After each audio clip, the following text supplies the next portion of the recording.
Meðan kappa frá Sámstöðum 8 vetra Jarpan, kappir undan Spuna frá Vesturkoti og Storð frá Sámstöðum og Díana keppir fyrir Grindjána. Vertu velkomin Díana, þú hefur þína sýningu og gangi þér vel.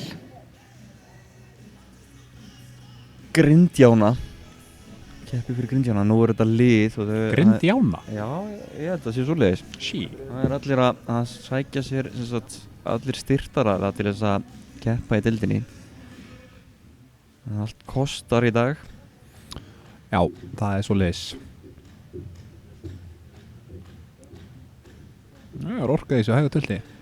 Já. En þessi deild, hún virkar þannig að það eru hvað? 8 eða 9 lið. 11, já, 11 lið. Þú ert alveg með þetta á hreinu. Ég er alveg með þetta á hreinu og það keppa allir í liðum ef þið vilja. Já, ég held að það sé skild ég man ekki alveg hver reglan en það eitthvað að þú mátt ekki sleppa öllum keppnunum, þú verður að taka þátt og það er samt til að telja til stiga, því að þetta er liðakeppni þá eru það 3 efstu sem að gilda til stiga í liðinu, í hverju einu liði. Já, sæll. Þetta er ekki gangskipting sem maður sér oft. Nei, en maður kannski aðeins maður skilur það svolítið með þessi fetgæði. Já. Þannig er svona knapinn ekki alveg að fylgja hreyfingum hestsins. Hún er svolítið mikið undan og flýtir svo svolítið í skrefinu, í hnakknum sem sagt. Já, það er svona spurning hvort þú mætti ekki nota lappirnar aðeins betur eða gera hana virkari fyrir ábendingum. Já. Þetta svona truflar hestin aðeins. Já, maður sér það. Það gæðin er náttúrulega fáralega á feti í þessum hesti, sko. Svakaleg fetgæði í hestinum. Já, svona truflar mann aðeins hvað knapinn er á undan honum. Já. Og er svona leifir hestunum ekki að búa til hreyfinguna, hún er svolítið að búa hana til sjálf. Já. En þetta er náttúrulega alveg gjörsamlega frábært fet. Já. En þarna er nefnilega reiðfærni og samband sem að verið að taka saman. Já. Og það er leiðaranum og það skiptir alveg jafn miklu máli að knapinn sé í lagi og hesturinn, skilur. Heldur betur. Þetta er samspil. Samspil milli knapinn og hest, það skiptir bara óbúðslega miklu máli. Í gæðingakeppni fær knapinn sér einkunn fyrir ásetu og stjórnun.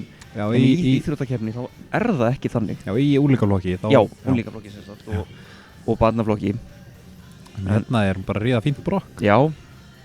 Og það skánaði það sem leið á. Hún var svona aðeins lengi inn í góðan tvítakt eftir fetið og það er svo sem skiljanlegt. Það er svona maður velur oft yfirferði eða stökk til að fara strax inn og stinna tvítakt á brokki. Á brokki, já. Nota eins flotið svona. Já. En hún náttúrulega kemur bara líka gott stökk. Heldur betur.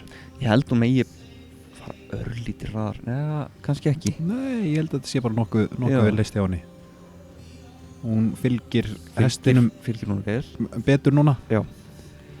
Þetta er bara gott fet. Nei, stökk segi. Já. Og hérna, maður er bara ennþá að hugsa þetta fet. Já, maður er bara orðlaus yfir þessu feti. Já. Þarna aðeins feilar. Þetta er nefnilega svolítið hættulegt með stökk yfirferðartöld, gangskiptingin. Hún er búin að losa svo mikið innri bóginn. Já, þá er svo erfitt að taka hann inn aftur og taka hestin saman. Já.